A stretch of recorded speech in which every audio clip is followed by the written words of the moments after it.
ஏதாவது பண்ண என் தங்கச்சி கொடுக்கட்ட அங்கங்க வட்டி கடை வாங்கி வட்டி 10 நிமிஷம் வட்டி கட்டி விடுவாங்க ஐயா.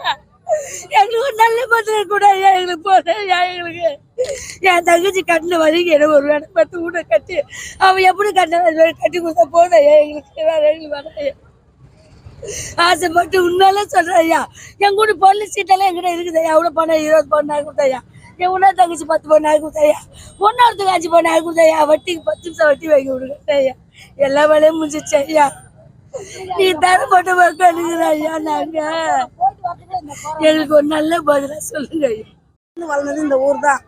நான் கட்டி வெளியூரில் கட்டினா இந்த ஊர்லேயே வந்து தான் இருக்கிறேன். எனக்கு மனப்பட்டா கொடுத்தா அன்பழகன் தான். அன்பழகன் எம்எல்ஏ தான் எனக்கு மனப்பட்டாலாம் கொடுத்தாரு. அவர் தான் லோன் 1 லட்ச ரூபா லோன் வாங்கி கொடுத்தாரு. அப்போ எனக்கு கட்ட முடியல. நான் கொஞ்சம் கொஞ்சமாக வீட்டு வேலை செஞ்சு என் புள்ள வீட்டு வேலை செஞ்சு நாங்கள் அதை வச்சு தான் நாங்கள் அந்த வீட்டை கொஞ்சம் கொஞ்சமாக கட்டின்னு வந்தோம். இப்போ 60 ரூபாய்க்கு மேலே செலவாச்சு. பத்திரிக்கை அடிக்க போயிட்டு வரத்துல இந்த கோராம நடந்து போச்சு. வீடு விழுந்த பகுதி என்பது ஆட்டுப்பட்டி அம்பேத்கர் நகரை சேர்ந்தது. இங்கே 200க்கும் மேற்பட்ட சமுதாயத்தில் விளிம்பு நிலையில வந்து வாழக்கூடிய தாழ்த்தப்பட்ட அட்டவணை இனத்தை சேர்ந்த மக்கள் தான் இங்கே இருக்கிறாங்க. இவங்களுக்கு வந்து கடந்த 10 ஆண்டுகளுக்கு முன்பு நான் இந்த பகுதியினுடைய சட்டமன்ற உறுப்பினராக இருந்த போது இலவச மனப்பட்டா அரசு சார்பில் நான் வாங்கி கொடுத்தோம். வீடு கட்டுவதற்கு உரிய பணமும் வந்து அரசாங்கம் கொடுத்தாங்க. அந்த அடிப்படையில் வந்து இந்த மக்கள் வந்து அந்த வாய்க்கா ஒட்டில் வந்து 2 அடுக்கு மாடி 3 அடுக்கு மாடி வீடுகளை சொந்த காசை போட்டு அரசு கொடுக்கின்ற உதவியோட சொந்த பணத்தை போட்டு வந்து வீடு கட்டினாங்க. இன்றைய தினம் வந்து வாய்க்கால வந்து தூர் வரத்துக்கு அந்த பணியை எடுத்த கான்ட்ராக்டர் வந்து ஒரு பொறுப்பற்ற முறையில் வந்து அந்த ஜேசிபி மிஷினை வச்சு அடியோட மண்ணை இழுக்கும் போது அந்த கட்டடம் சரிஞ்சு போச்சு. அவர் முறையாக வந்து ஒரு 4-5 ஜாக்கி கொடுத்து நிறுத்தி அந்த அந்த அந்த பணியை அவர் செஞ்சுருக்கணும். அவர் செய்யலை.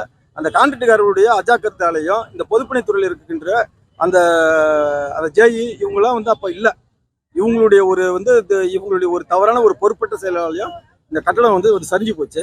சரியும் போதே வந்து அது வந்து இப்படி இருந்த கட்டடம் இப்படி ஆகிப்போச்சு. உடனே நான் வந்து மாண்பு முதலமைச்சர் அவர்களிடமும் மாண்பு பொதுப்பணித்துறை அமைச்சரோடமும் அவங்களுடைய கவனத்தை கொண்டு சென்றேன். அவங்களும் வந்து உடனடியாக ஆஃபீஸெல்லாம் நாங்கள் வர சொல்லிட்டு அதிகாரிகளை போக சொன்னாங்க. ஆனால் அதிகாரிகள் இங்கே வரலை. அதுக்குள்ளே வந்து அந்த கட்டடம் நாங்கள் வந்து எங்களுடைய கண்ணெதிர்க்கே வந்து அந்த கட்டடம் வந்து முழுமையாக வந்து விழுந்து வந்து இதுவாகி போச்சு. அந்த கட்டடத்தினுடைய மதிப்பு வந்து நம்ம பாவம் உங்களுடைய குடும்பம் எல்லாம் ஒன்றா சேர்ந்து தான் வந்து கட்டிக்கிறாங்க. ஒரு 40-50 லட்சம் மேலே செலவு பண்ணிக்கிறாங்க.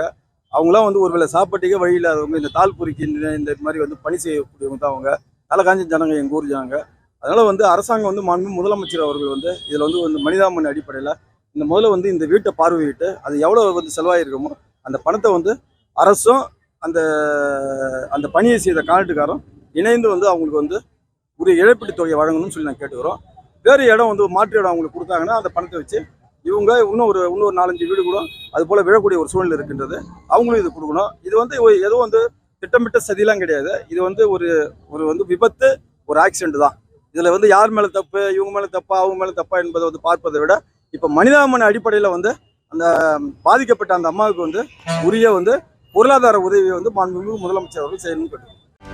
செய்திகளை உடனுக்குடனும் துல்லியமாகவும் தெரிந்து கொள்ள சப்ஸ்கிரைப் பண்ணுங்க.